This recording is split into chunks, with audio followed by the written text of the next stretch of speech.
Hey, this is Mark Johnson.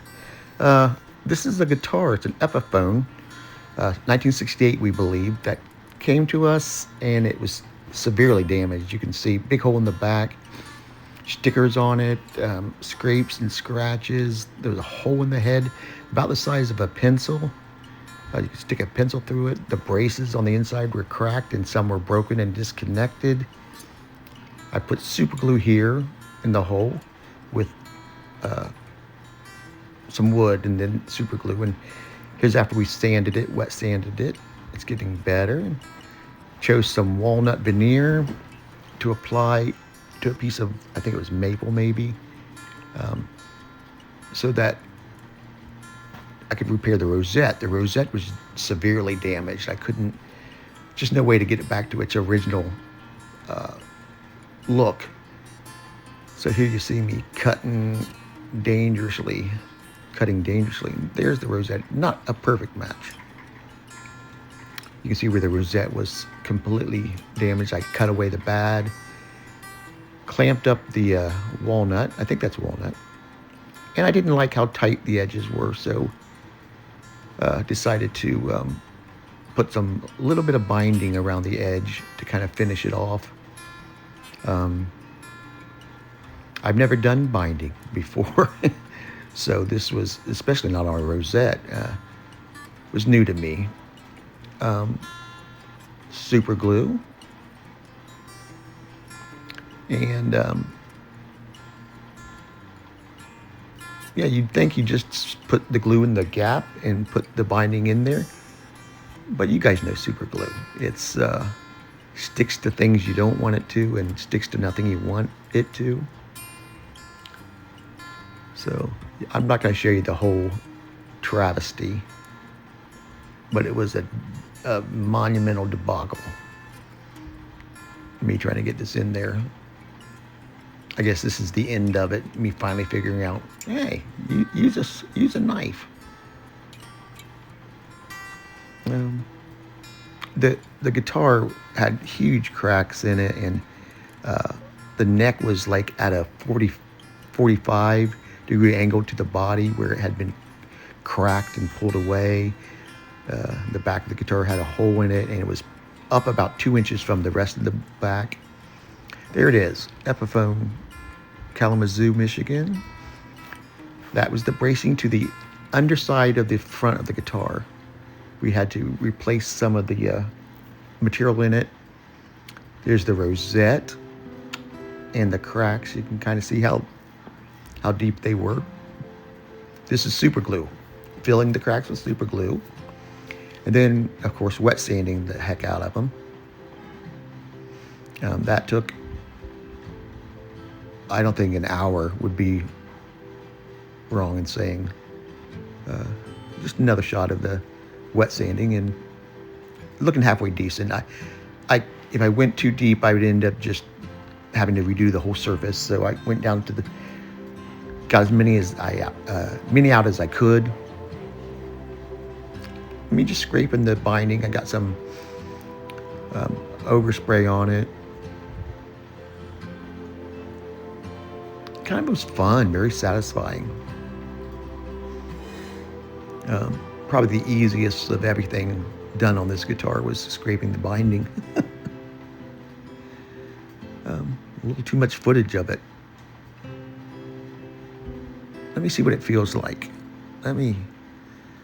Yeah, there we go. Oh, that feels nice. I'm a goober. So here's monumental mistake. The can had a white spray nozzle, and the paint was white. So it looked like it was clear. And of course, I couldn't find on it anywhere where it said what it was, but it was sitting in the spot where my clear was. So I had to tear all that off.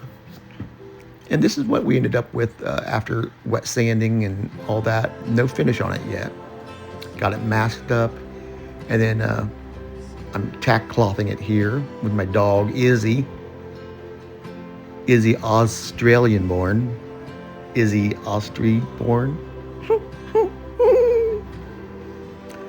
Yeah.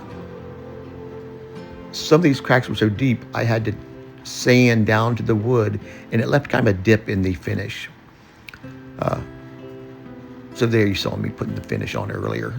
Here's some mahogany dust. Squirting some glue into it. Gonna make some homemade filler. This is kind of fun. Ooh, watch this though. Ooh, right back up. I've seen 6-year-olds in first grade do that with snot. Well, that's just gross. So you mix this stuff up and you just kind of force it in. I mixed it up right there on the guitar. Whatever it doesn't want, it will, you can just blow away, but push it into the cracks, every little crack.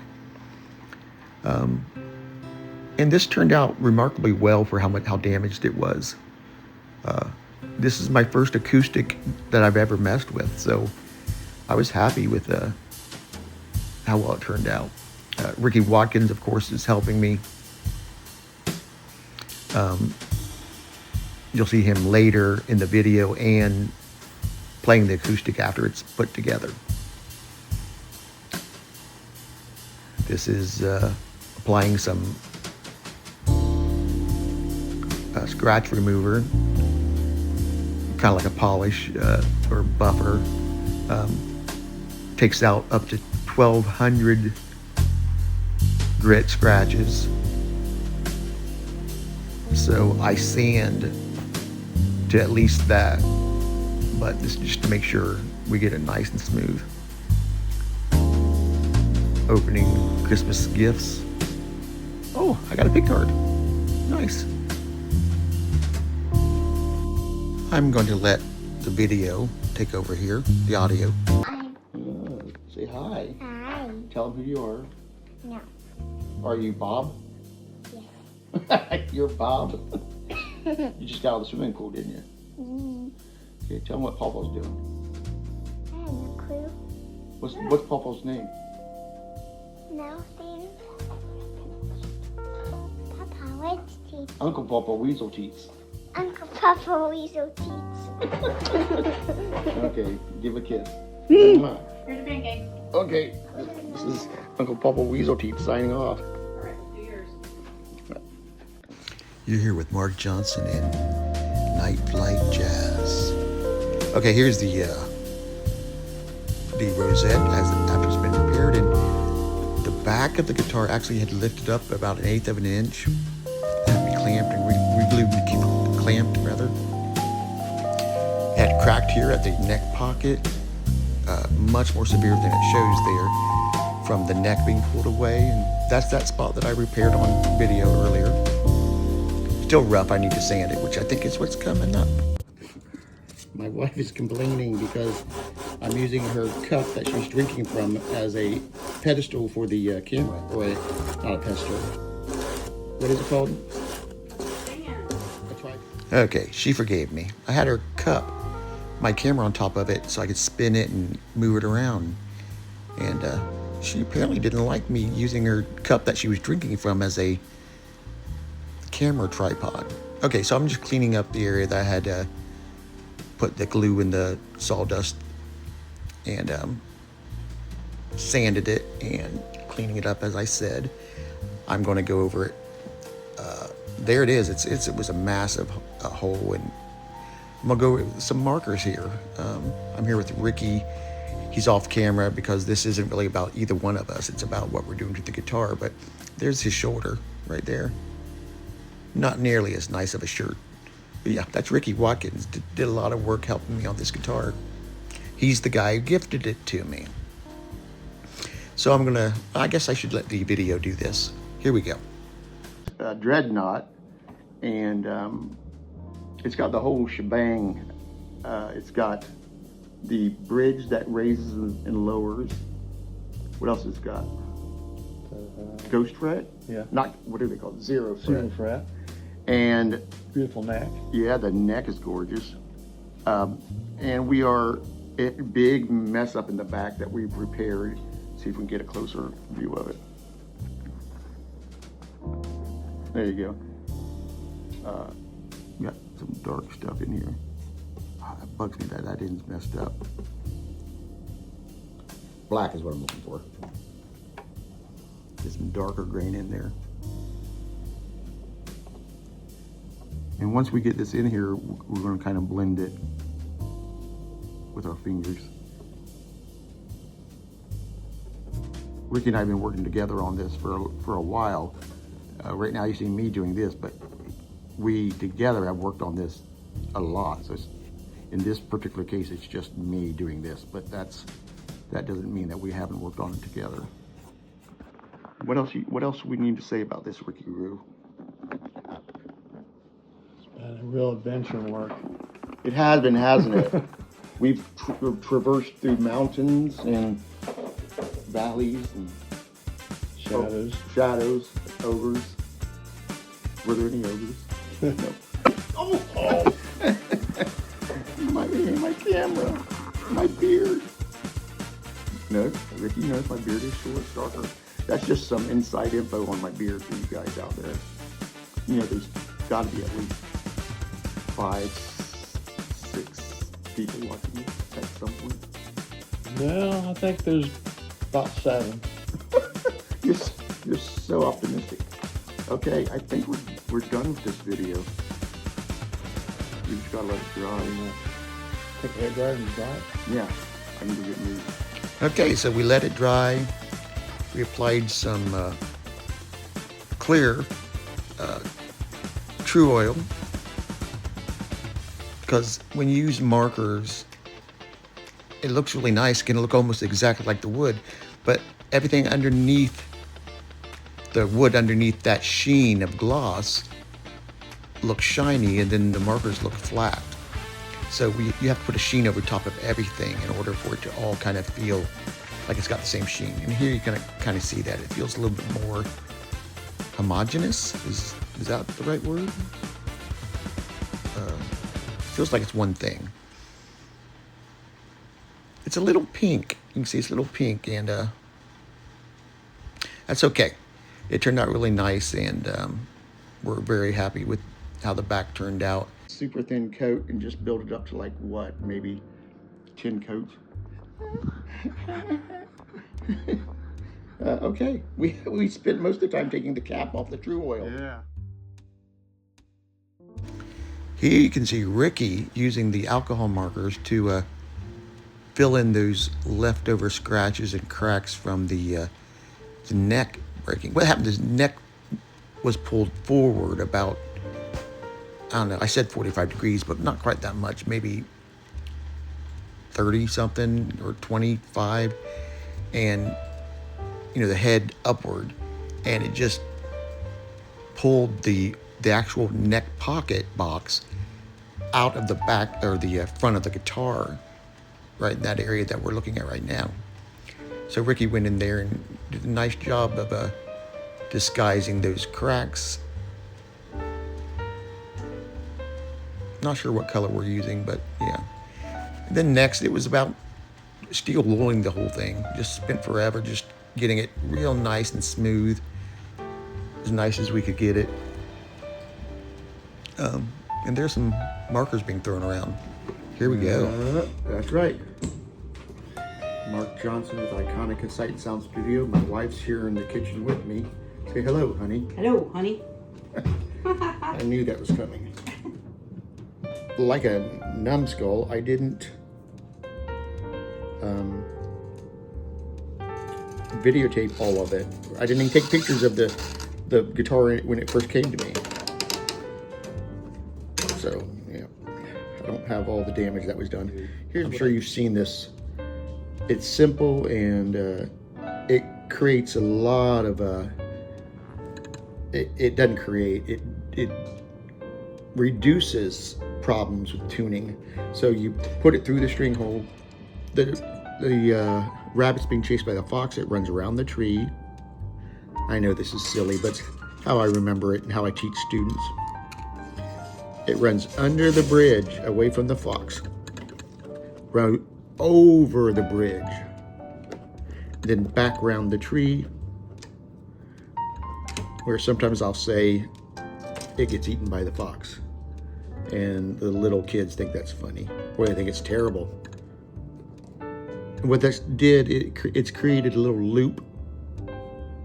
I'll zoom in on that in post-production. And then when you tighten it up, it locks down on that loop. And I'll tell you what that does here in a second. So what I'm doing now down here is I'm taking my thumb and I'm pushing down towards the nut while I'm lifting up in the back. You can't see that. Let me rotate my cup. There, see? The reason why I'm doing that is to create as much tension as possible while I tighten this up, because you don't want a loose wrap. That's why your guitar goes out of tune, is it's loose in there. And with this little wrapping system,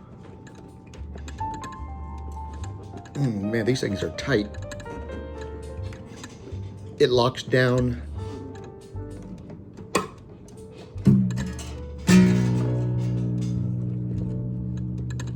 on that piece of string, which prevents the string from slipping. You've got three things that go on when your guitar is going out of tune. Well, there's more than three, but basically too many wraps, and that's slipping on the post like this. You tighten it up, and then you loosen it to get it back, get it right in tune, and it doesn't move. And then when you start playing, then it moves and it goes flat. Another thing that can happen is the nut. It could be pinching in the nut where you get it in tune and it sounds like it's in tune, but actually it's stuck in the nut. And then you hit a good chord and it vibrates loose of that nut. Here comes my son. Hey, Daner, I'm recording. He said, okay. So then you hit that big, that's my son. Boink. Oh, stop it, stop it. Okay. Another reason it could be out of tune is the bridge itself. Sticking in the bridge. Well, with an acoustic, your little pins, the pins that keep your strings in, might be slipping. I don't know. The neck is wanting to. There, you hear that? So I'm gonna have to shim that. There was damage done to the neck pocket pretty severely, so it feels like it's setting in there loose, even though it's tight with the screws. Laterally, I think that's right, laterally left to right, it's wanting to move a little bit.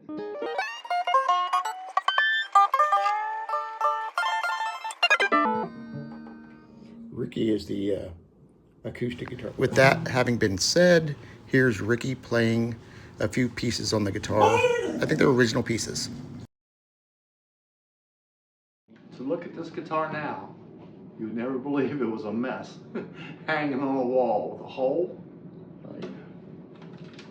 Busted back here. It was coming off the binding. The binding in the front and in the back of the guitar actually was the back part of it was lifted. Right. What about the this was busted out. What's that all about? I don't know. It was busted out. Someone busted it out. So Mark made that for it. Put some little fancy things here.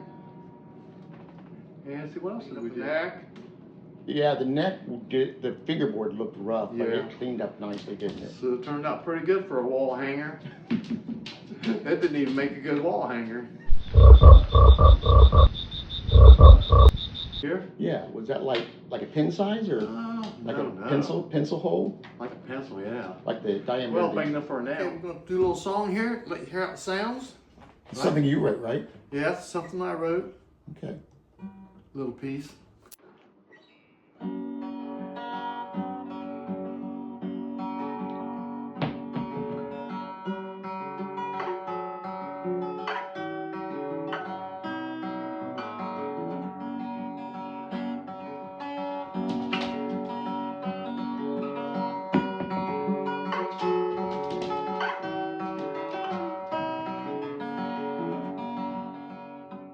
This in here is I want to play Chad Atkins, but I couldn't. So, Who can, right? who can? So I just made this up to kind of sound like Chet. I'm gonna give it a try.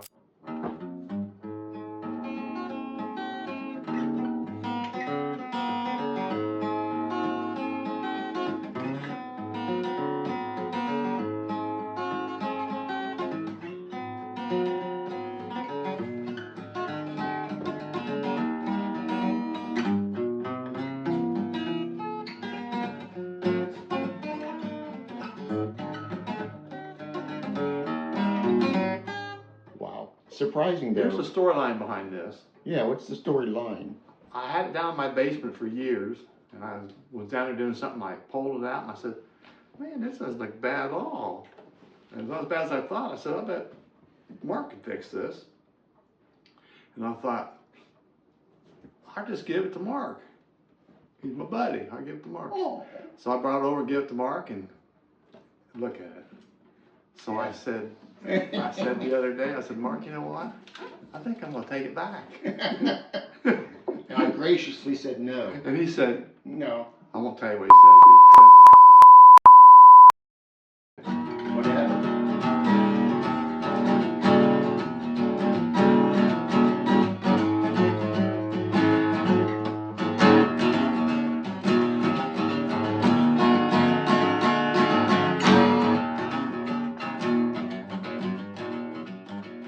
Well, that's all we have for you right now. I'd like to give a shout out to Iconic Sight and Sound Company. We do like recordings. So if anybody needs any of their original stuff recorded, we do that. What else do we do? We work on guitars.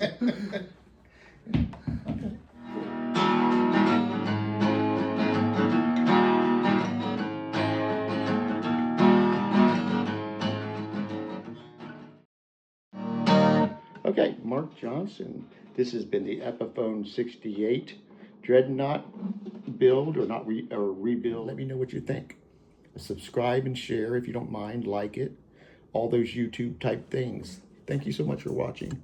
I sincerely mean that. Thank you. Bye-bye.